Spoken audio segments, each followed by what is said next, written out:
Hey guys, welcome to my channel. This is Shirani. Today I'm going to show you how I make my corn chowder.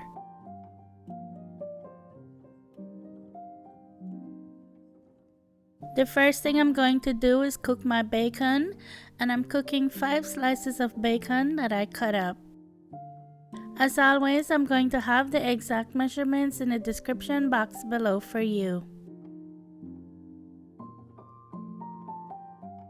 Now that my bacon is cooked, I'm going to remove it from the heat and set it aside.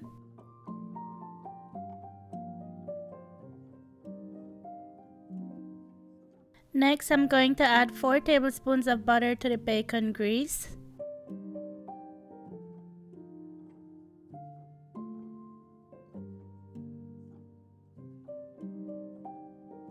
To that, I'm going to add half cup of chopped orange bell pepper, half cup of chopped onion,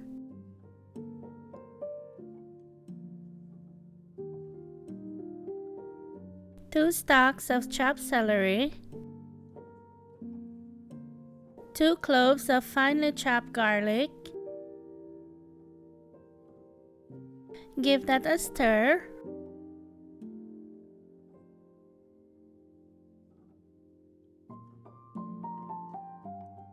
And the last thing I'm adding is about 5 cups of corn, and this was 4 ears of fresh corn on the cob.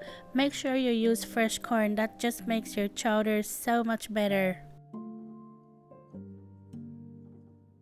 Give that a stir again and let that cook over medium heat for 15 minutes. Just be sure to go in there and stir it often. This is looking so good already, I could just go in there and eat it by itself with a spoon. You know how much I love corn.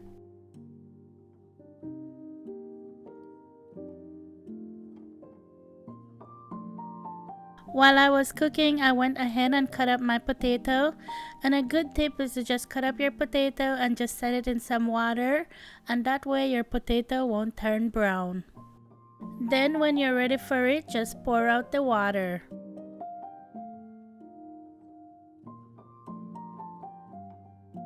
Okay, it's been 15 minutes, so now I'm just adding my 1 pound of potato to the pot, 5 cups of water,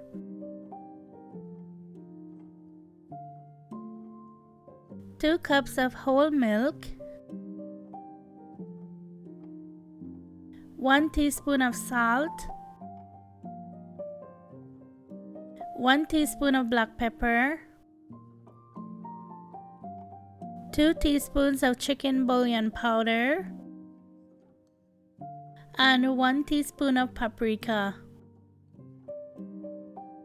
Give that a stir, and then you're going to cover it and let it cook for 20 minutes.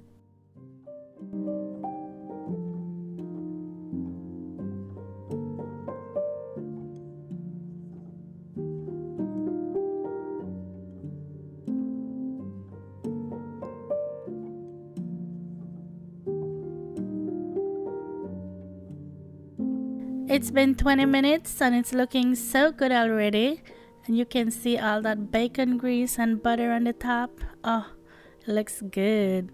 Oh my gosh, I know it looks a little bit greasy, but don't worry about that. And you know, if you don't want all that grease, you can take out some of the bacon grease before you cook it. That's up to you, but I don't mind. It gives it so much flavor, and when you're done, it's going to disappear. I don't know where it goes, but it goes somewhere. What I'm going to do now is take out half of my corn mixture and I'm going to blend it, and that will just help thicken up the soup.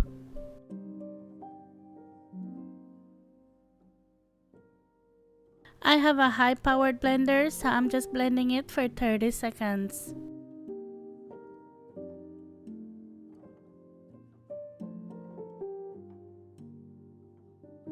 I'm putting it back in my pot and I'm going to let it cook another 5 minutes.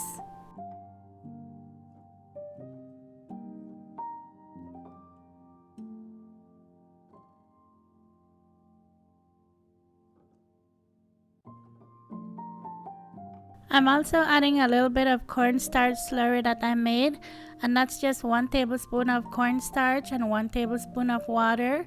Just mix that together and then put it in a pot, and that will just thicken it even more.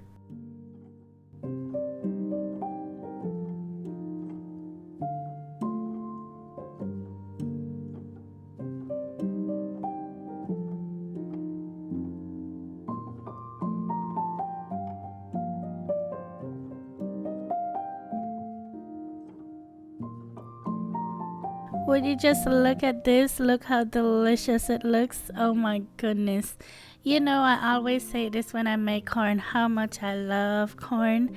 Corn and potato, my 2 favorite thing in this meal. Oh my gosh, that just makes me so happy.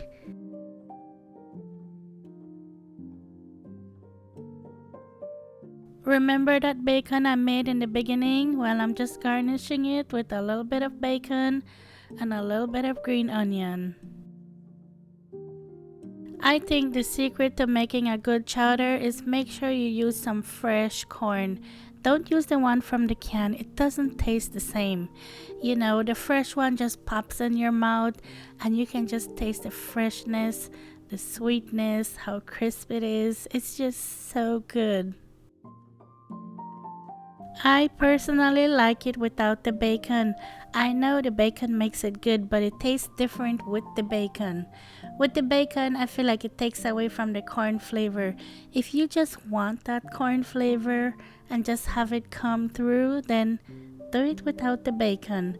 But if you want it with the bacon, it doesn't hurt either. It's good with the bacon too. So, you know, you can try it both ways. As always, thank you so much for watching. Thank you for subscribing.